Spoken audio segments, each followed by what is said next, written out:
Thank you all so much for coming along. My name's Geordie Silverstein, and I want to start by acknowledging that we're here on the lands of Wurundjeri people of the Kulin Nation, and to pay my respects to elders past and present. It's always was and always will be Aboriginal land, and thinking about that and taking seriously the fact of unceded sovereignty is really important when we're thinking about migration in this country, and when we're thinking about the ways that refugees and asylum seekers and migrants are treated in this country and the tools of population management that take place in order to assert colonial sovereignty and attempt to deny Aboriginal sovereignty. So, I think we, in this project and in this work and today and throughout our lives, really need to take seriously what it means for those of us who aren't Aboriginal to walk on Aboriginal land and make our lives on Aboriginal land, and think about that in our work. We acknowledge that this is Aboriginal land, and also say thank you and acknowledge the debt that we owe to Aboriginal thinkers and writers for the work that they do in describing and making known how politics works in this country, that so many of us benefit from. So we've got some people on Zoom and some people in the room. So welcome to both groups of audiences. To let everyone in the room know, the microphones that we're using are in the roof and they pick up everything. So if you whisper to the person next to you, the Zoom audience may very well hear it. So just keep that in mind. Only say nice things. Yeah, only say nice things about everything. And so the event is being recorded, just to be aware of that. We're not quite sure what we'll do with the recording, to be frank, but just be aware that it is being recorded. So my name's Geordie. I'm one of the co-authors of this report. And sitting up here is Michael and Sarah, who Mike from Behind the Wire and Sarah, another co-author of the report, and Karen over there, another co-author of the report. So what we're going to do is I'm going to give a bit of an intro and an overview of part of the report. Sarah's then going to explain a little bit more about the report. Michael's going to give some reflections, and I'll introduce them properly as we each speak. And then we're going to have a bit of chat, and we'll have some Q&A. Andre Dow, the other coordinator of Behind the Wire, unfortunately couldn't join us tonight, but he might hopefully be listening on the Zoom. He is apparently on the Zoom. So hi, Andre, who is very excitingly, his debut novel is coming out next week. So people should buy that. And he's off to a writers' festival. So that's wonderful. And we hope he goes very well. But yes. Sorry, he couldn't be here tonight. So we're all aware, and just to note as well that there are so we're talking about a report where we've, as I'll explain, interviewed people who participated in the Behind the Wire project. And so we sort of said there might be some participants from the interviews that we did speaking, and that's not happening tonight. So just to note that. We're very excited to have you all here today to launch this report. It comes out of work that began in 2018, back in the before times. And then obviously COVID has caused delays in us getting it out. But we're so glad that it is out. So it's this collaboration between Dr. Sarah Strawman, Associate Professor Karen Block, and myself, Dr. Jordana Silverstein, in collaboration with Michael Green and Andre Dow Behind the Wire, with the support of the Melbourne Social Equity Institute. So it came out of a series of conversations thinking about how we could be of use to Behind the Wire, and we established that it would be useful for them and for our collective knowledge and understanding more generally to think through Behind the Wire's projects. So briefly explained, for people not aware, Behind the Wire is an award-winning oral history project founded in 2014, which documented through different media, including a website, book, podcast, and exhibition, the stories of the people who were detained by the Australian government after seeking asylum in Australia. So in the project, the report that which we're launching tonight, we interviewed 10 people who participated in the Behind the Wire project. Of the 10 participants, 5 had participated in the project in Behind the Wire, that is, while they're in immigration detention, 5 after they had been released. So through the study, we sought to do sort of 3 things. Firstly, understand how people conceptualise and understand their experiences of participation in Behind the Wire. Secondly, understand the social, cultural and political implications of such narratorial projects. And thirdly, help provide a model for undertaking similar projects in the future. So our findings suggest that Behind the Wire had a profound impact on people interviewed. It enabled them to share their story with broader publics and to make sense for themselves of what they had been through. Key themes were that the participation represented a way of resisting the system through processes described as meaningful and empowering, and it resulted in important, impactful and durable records of people's experiences. As such, the project successfully provided an account of multiple histories, a space for self-expression, connection and personal growth, and a way for people to politically intervene and express their support and solidarity. And we found that Behind the Wire is at once a political project and a work of art. So we interviewed 10 people in this work, as I said, and the vast majority of the interviews were undertaken by Sarah. Of the 10 participants, 5 have participated, as I said, yep. At the time of participation in this study, 7 participants were in their 20s, 1 each was in their 30s, 40s and 50s. 2 participants were women, 8 were men. We conducted interviews in person with 3 participants at a location of the participant's choice, 1 by phone, 2 by WhatsApp and 4 by Zoom or Skype. Participants have been detained in a range of immigration prisons as well as in community detention. 1 participant had been in detention in the 90s, 1 in the 2000s and 8 in the 2010s. So we divided the report into 2 sections, with part 1 presenting a descriptive overview of the findings of the interviews, outlining people's responses across a number of key themes and questions. And we've, in keeping with the methodologies and approaches of Behind the Wire, as well as of the research project, this section is predominantly shaped around direct quotes from the participants, some of which I'll share with you shortly. And so part 2 proposes an interpretive analysis of the reasons why people participated in Behind the Wire and the effects the project had on them and their lives. Particular attention is given to salient differences between those who participated in Behind the Wire while in detention and those who had already been released. And Sarah's going to talk more about this part of the project.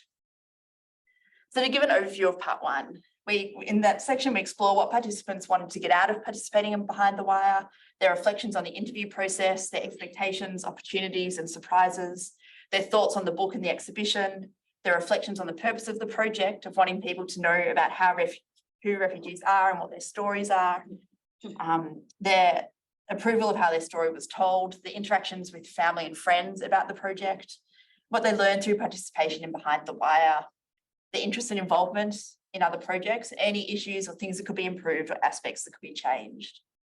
So participants were overwhelmingly effusive about their experience, explaining how it provided space to reflect on their experiences, to share knowledge about with the world, and to help them pass the time while in immigration prison.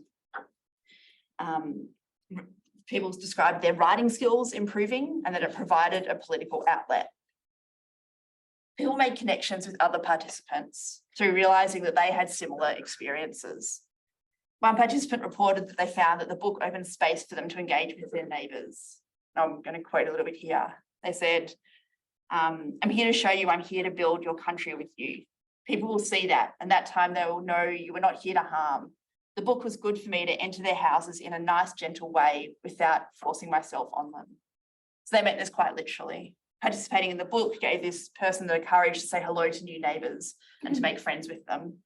And as a result, she realised that she and her neighbours had things in common. They shared migration and other stories, and they caught public transport together. She said, if I didn't do that, I would miss this opportunity to get to know my neighbours. Another participant who had used a pseudonym in the book reported that their friends at university read the book and then told them that they should read it. I didn't know that. And they also sometimes saw people on public transport reading it. And they said this was, quote, mind-blowing for them. It's mind-blowing for me. Yeah.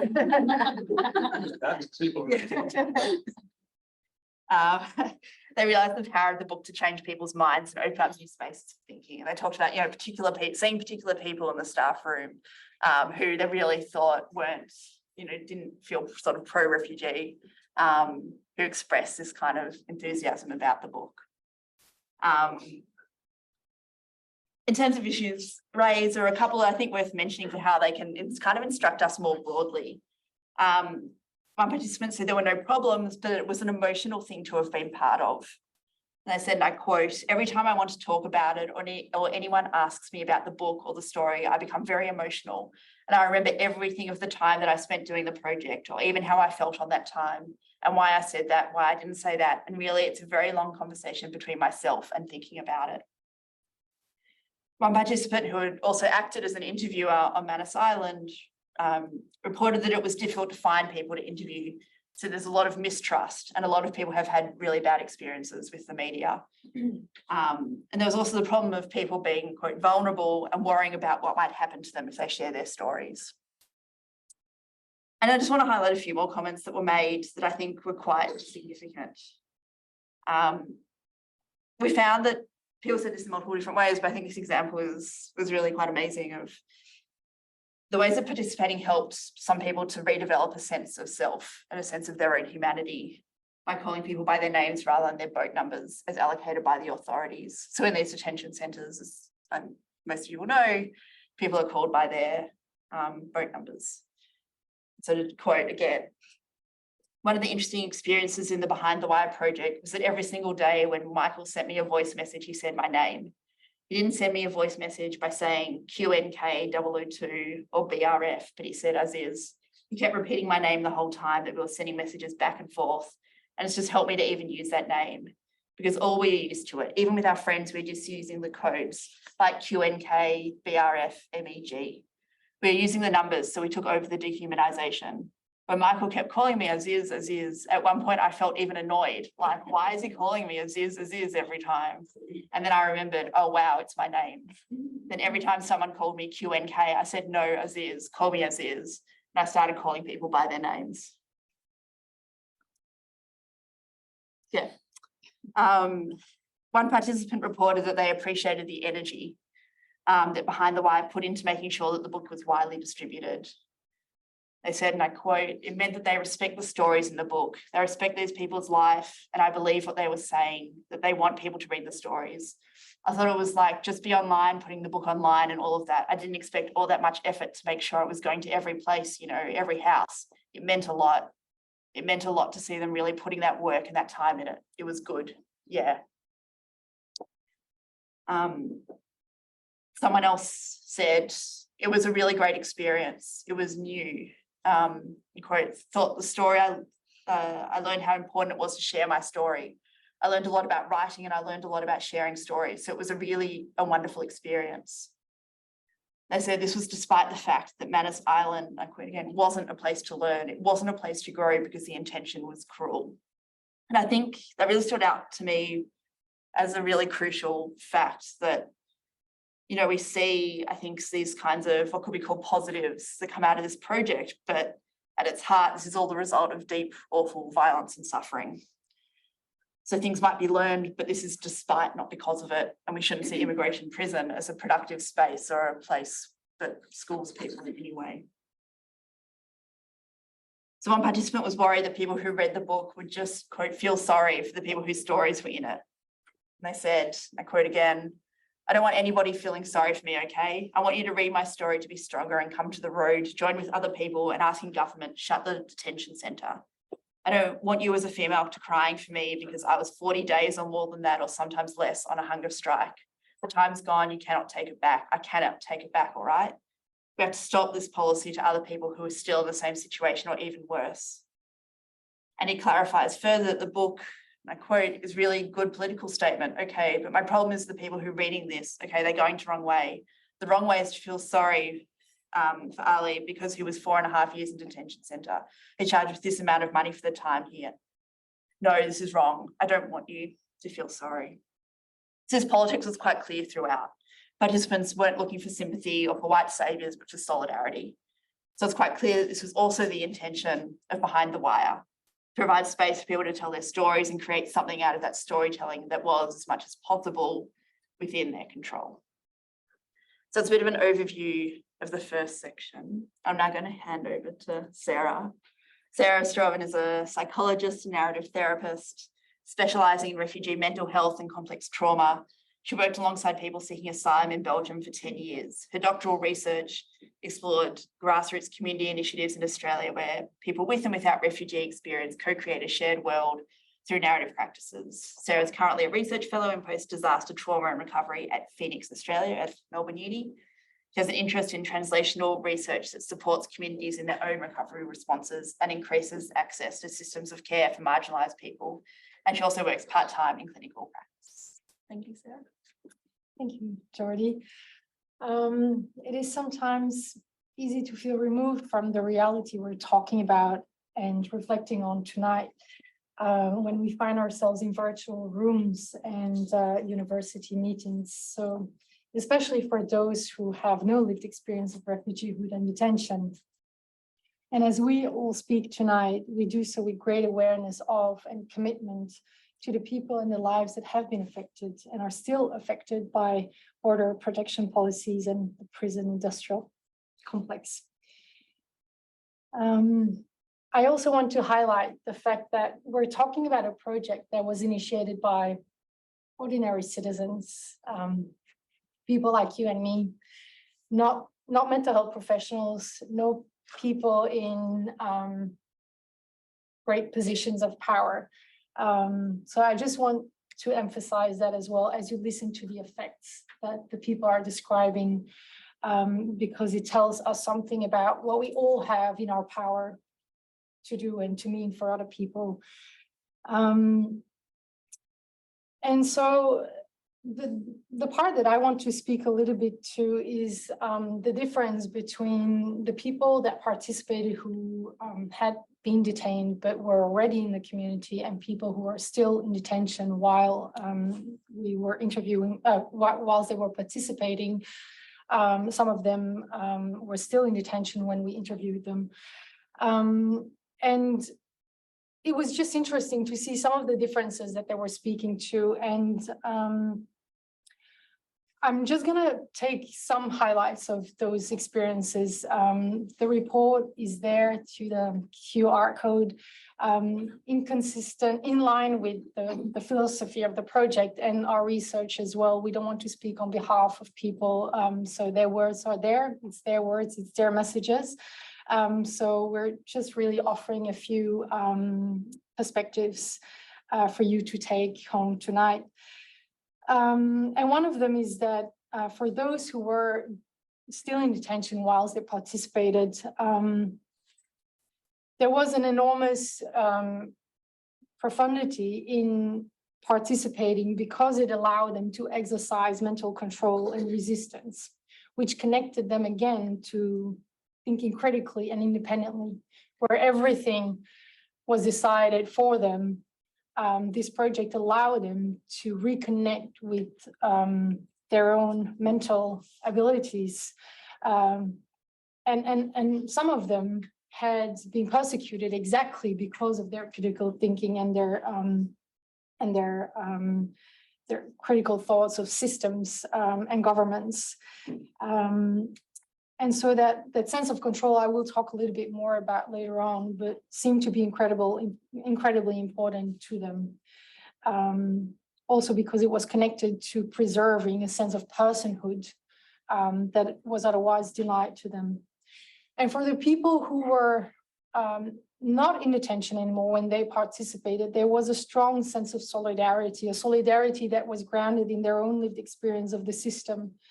And we know from my background in narrative therapy that for people who have been traumatized and who have been through incredibly difficult circumstances, that it is often a very meaningful and significant experience to know that your experience has not been for nothing. And so participating in this project allowed some of them to be connected with that idea that they were contributing to calling out the system for people who were still detained or preventing that it would ever happen to other people.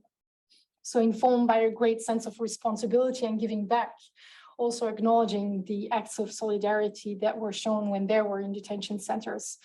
And I also want to highlight here that a lot of some of the people that have been part of Behind the Wire were human rights activists in their own countries as well, and were the reason was the reason why they were persecuted as well. So again, it's kind of connecting with what has inspired so many of them before even coming to Australia.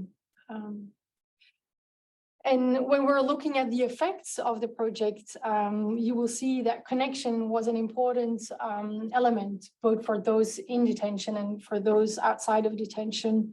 And yeah, I will have you read that for yourself. I just want to also highlight the effect that it had on the people who were detained in terms of generating processes of meaning making in which people could hold on to their humanity and dignity. And importantly, the examples that people were giving in the interviews were always connected to the way that people, the interviewers, the project members, the project coordinators, in a way that they had engaged with them.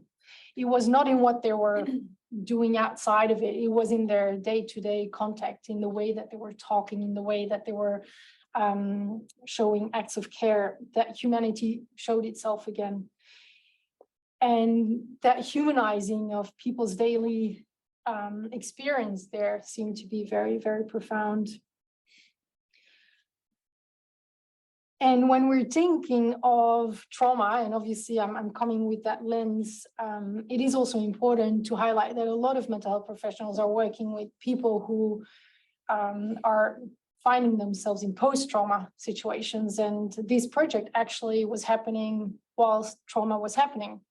Harm was still being inflicted on those who were detained. So to think of what we do when people are still subjected to trauma, I think this project sheds interesting light as well. And what people were telling us was that there was a lot of purpose in being part of this project. In times of despair and boredom, which was instrumental to a system, to learn new skills, to connect with others, and to even structure your day along something meaningful was purposeful. And for some, even life-saving, preventing people to go psychologically insane and to enact mental resistance was for some not only life-affirming but life-saving. And so I want to just take a few moments to also reflect on looking at this from a trauma's perspective. When we think of symptomatology of trauma, we know that trauma changes fundamentally how people think about themselves, their relationships, and the world. And I could not help but thinking of that when I was reading and listening to people and reading their transcripts. But we know that to humanize your experience as well and to connect with other people is an antidote to some of those fundamental changes that have happened because of trauma. We also know that trauma involves a lack of control and agency. If you're in control, you don't get traumatized. So that's really at the core of what a traumatic experience is. And having a focus, having something to do, reclaiming control of not only your day, but even what is possible to think and possible to do, the options of possibilities that this project afforded people, and the sense of freedom in detention, in a prison, seem to be incredibly important to people. In terms of offering support and trauma recovery and trauma resolution, there are a few important principles that I think most psychotraumatologists agree on. And the first one is stabilization, the notions of offering people safety and control and connecting them with resources. That's what we call trauma recovery. It's when people get stabilized, and it's very hard to do that in an environment that keeps traumatizing you. But when people were talking about being part of this project, even in terms of protecting themselves, protecting their psychological sanity, we can think about the protective factors of being part of such a project. Again, the elements of control and agency and the connections with other people speak to stabilization in light of trauma. And after a phase of stabilization, we often go to the process to trauma resolution, which involves the processing of the traumatic memories and the reviewing of the experiences and integrating them in the life story. And even that was present in the stories that people shared with us, the process of meaning making, giving meaning to your experiences whilst people were still there and afterwards, connecting it to purpose, what it means to be a human being detained indefinitely, and how to give meaning to your day-to-day life. And we know that the project leader started off with this also being a project of art. And a few people have testified to that creative process of being engaged in a process of art, which we know from science engages a different part of the brain, which is often very useful when the left hemisphere of the brain is not accessible in trauma. To be engaged in a creative process brings to mind the possibilities that would have enabled. So lots to think about, lots to ponder about, but I think I will leave it there. Thanks, Sarah. I'm going to hand to Michael for some reflections for us. So Michael Green is a journalist and documentary producer who's worked a lot on stories about immigration detention, migrant workers, climate change and social justice. At the moment, he's producing and hosting a podcast series on climate science called Fear and Wonder for the Conversation. Get it on all your podcasts. Thanks everyone for coming. It's amazing to me. Well, it was amazing to me that we made all of the things that we made with everyone involved. It's amazing to me that there's this process of reflection on it, and then it's also extraordinary that you've all decided to spend your evening to come and reflect on that reflection. I really want to thank the Melbourne Social Equity Institute, Sarah, Geordie and Karen for doing this, and also all the participants who decided to back up and have another conversation about what it was like to have the conversation. And I don't know, I mean, maybe the academics will have more of an idea, but whether there's really that much critical analysis of what oral history projects are like for the people who are part of it. I know on the rare occasion that I do an interview, I feel, like, oh, the shoe's on the other foot, and all these things I should have said or didn't say, or, and so it was always a question for us about, and in many different ways, about what the effect was for people who were part of it. So it feels like an enormous privilege, a very rare thing to have this kind of insight, to have the luxury of other people also doing it. And so I should say, we don't know who was interviewed. There are some people I know of because they said their names in the report, or I know who it was who would have said that. But yeah, so it was all done, at arm's length from us. We didn't do any of the contacting, but I mean, obviously part of the trust that we, or part of the goodwill that we sort of developed through the project translates then into people's involvement in this. And also for the people who choose not to be involved for whatever reasons, I think it's important to note that there will be some people who perhaps didn't have such a positive experience, although we, and for many reasons, some of them could have been in our control or some not, perhaps, but there is that side of it too. And so, yeah. Anyway, for me, I read the report again today. I read it before, but I was telling Geordie, I actually find it very emotionally overwhelming to read, because we put a lot of,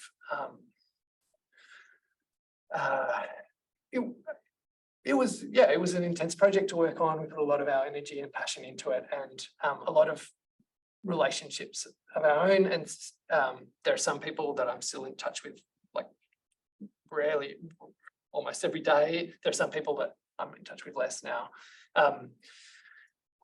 Yeah, so it was a big thing, and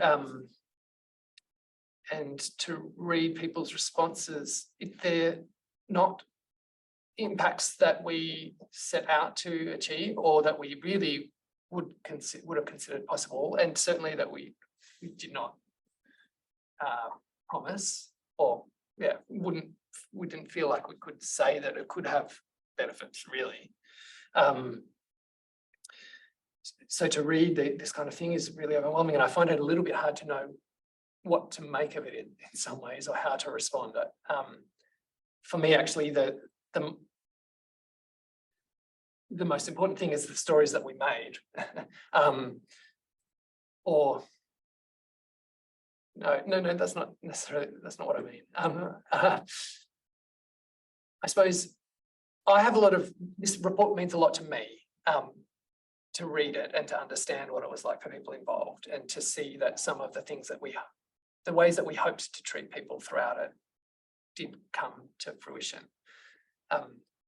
However, I don't think what it means for me in this report is the important part of it. And I think that it'd be interesting for people who haven't seen the stories or the exhibition, or the podcast, or listen to the podcast that we made, to perhaps see these things in conjunction.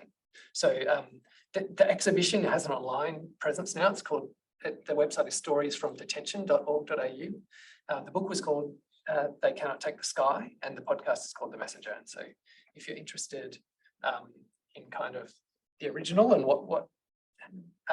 and perhaps you might see some traces of people's feelings in those stories that we made together.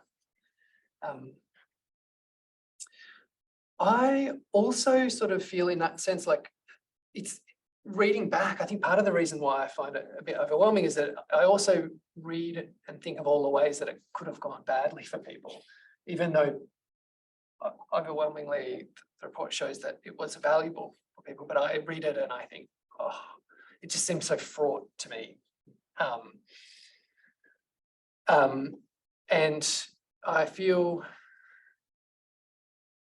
like it's an incredibly complex thing to set out on, and to have a relationship with someone, to create a space that can be, to do this kind of thing is really complex in many ways.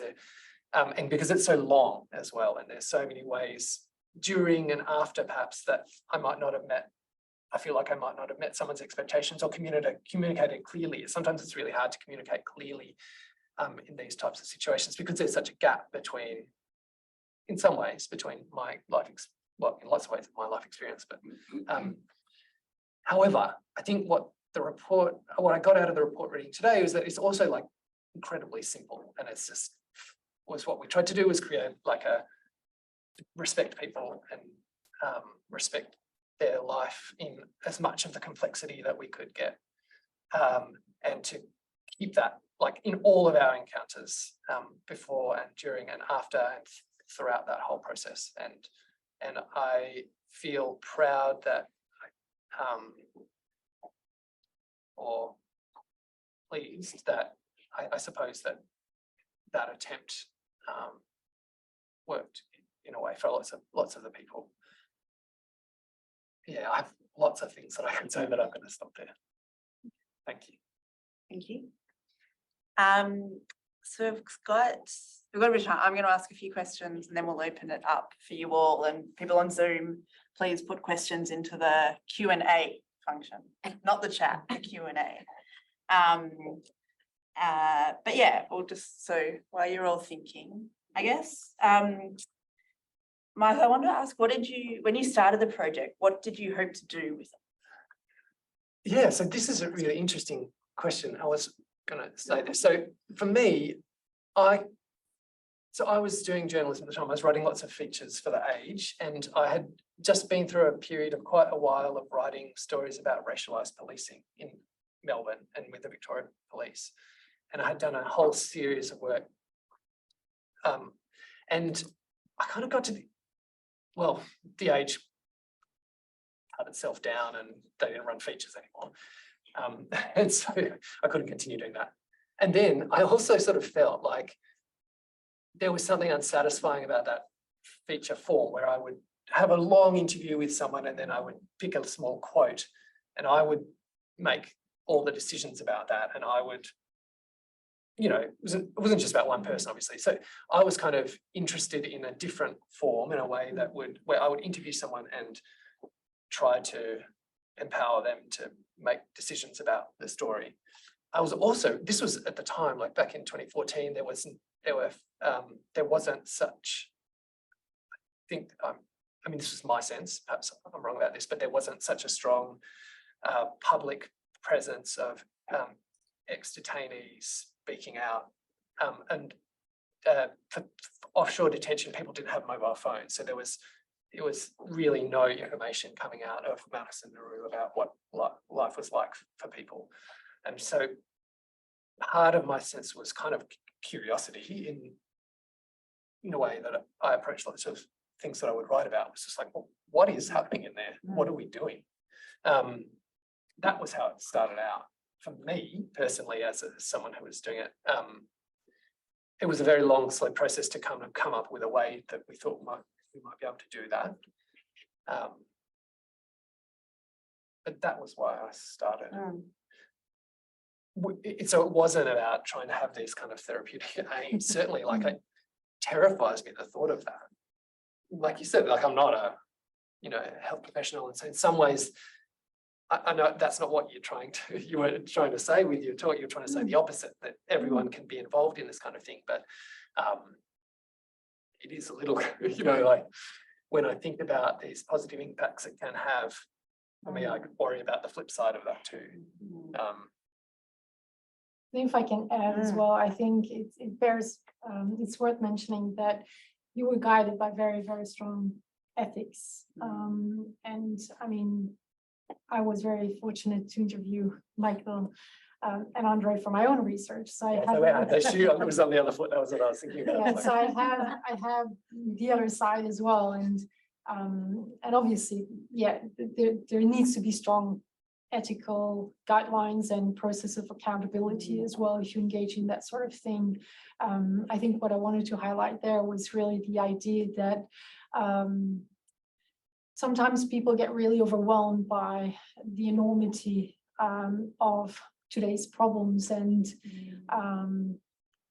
give a lot of power to politicians and geopolitics, that things are out of our hands. And and it's not. Like if you have a neighbor or someone in your workplace, and we can be kind to everyone.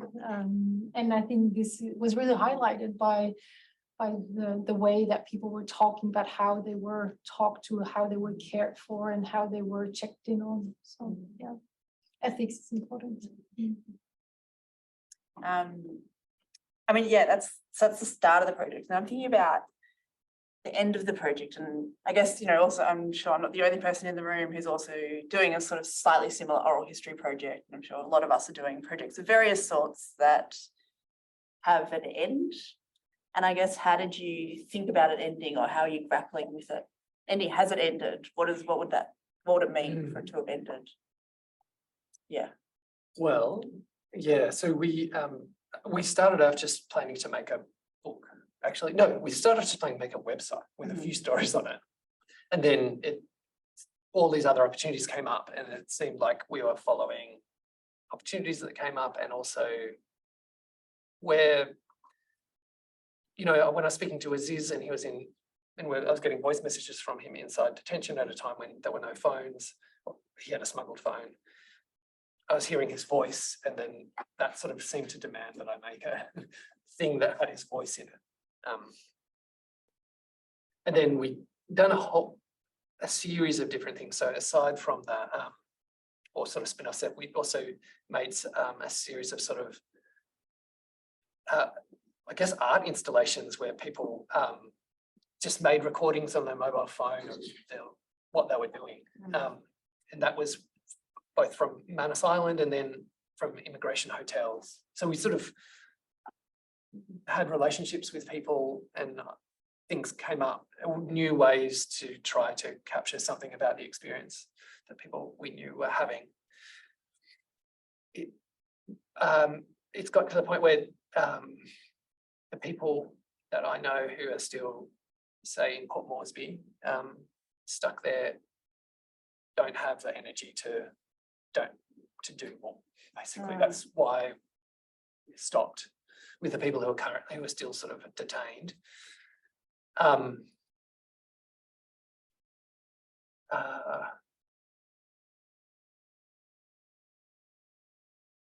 Yeah, will it end? I'm not sure. I guess it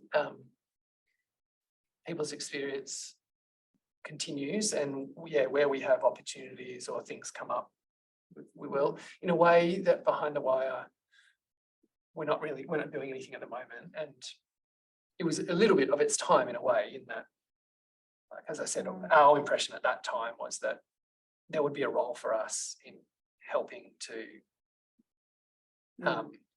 get these kind of stories out. I don't really feel that that's the case now.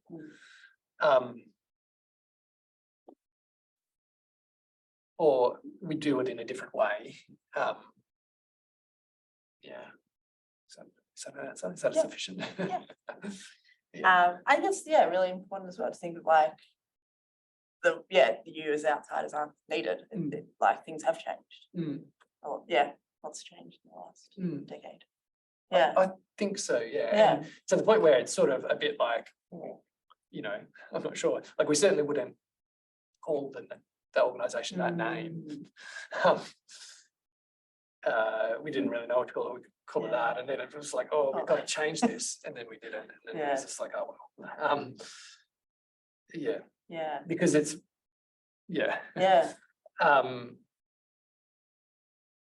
So obviously we've learned, and the world's changed, and we would do things in different ways now. One last question for you both, and then we'll open it up. I guess, Sarah, you talked a bit, you said how that, you know, we found that, you know, there's this holding on to humanity and dignity. I think those two things of humanity and dignity are so important. And I guess I want to ask you both, what have you learned about these things, humanity and dignity, about your own and other people's, through the work you've done? Easy question. Yeah. Wow.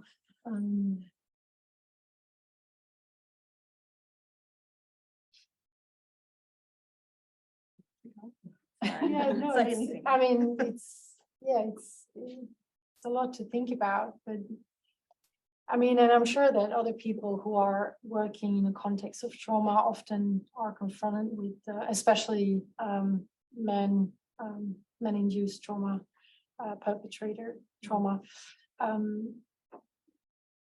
We're witnesses to acts of inhumanity, and where people's dignity have been robbed, or where people are holding on to their dignity and humanity. And I think it connects a little bit to what we were earlier talking about, the witnessing of, and in the act of witnessing, you can actually be, I don't know, if a sounding board or reflection, or there is something about the act of witnessing that elevates the humanity of the other person. I think a lot of trauma comes from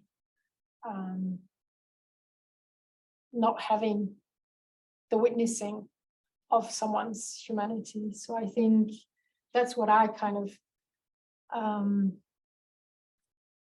learned again, or was reaffirmed in the fact that there is both in the act of witnessing that the project members and the interviewees had, but also of people themselves with the stories of the other people. Because a lot of people talked about the effects of reading the other people's stories, and it's about how we get out of the way as well and make those connections possible, and how people witness each other's stories as well. But then also as researchers, how, as we interview people, how we enter into a space of witnessing, and how we can honor that and take that moment as an opportunity to reaffirm people's dignity, and that is in everyday contexts. Every day we have an opportunity to reaffirm that for ourselves and for other people.